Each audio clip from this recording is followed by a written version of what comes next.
Barbadian professionals answer 17 questions related to the United Nations 17 Sustainable Development Goals.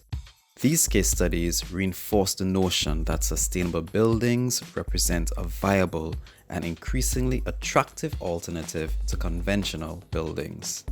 The sustainable construction sector needs all participants to be focused on how their work contributes to its sustainable growth and development. These stories should inspire us all to build better.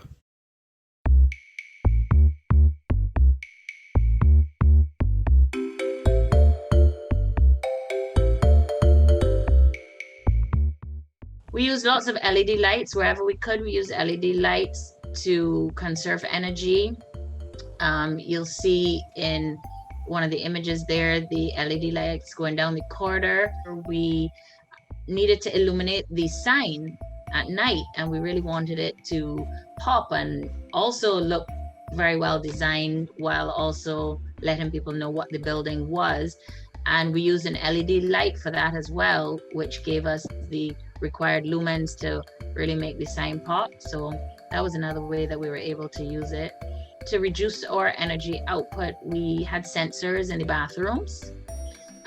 So occupancy sensors, so that when people weren't in there, the lights would go off and help conserve energy. Oftentimes, when it's a work environment, people quite forget to turn off the lights as they might at home. So we put those sensors in to help reduce that energy usage.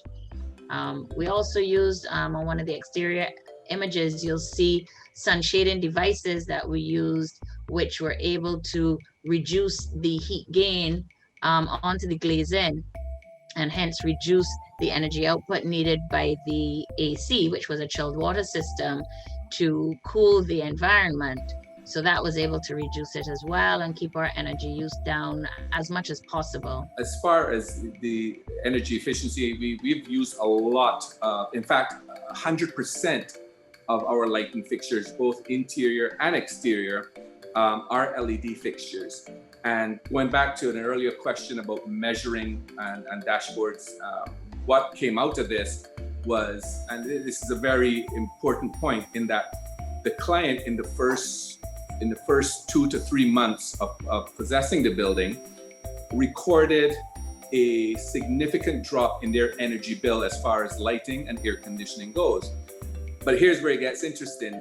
Their prior place of occupation was just one floor of a building, not an entire building. And that one floor generated more electricity than their entire building is generating now. Right now, photovoltaics are the biggest no-brainer in terms of saving money. If there's one thing you should do on every single building that will make a big impact, it would be to install PV.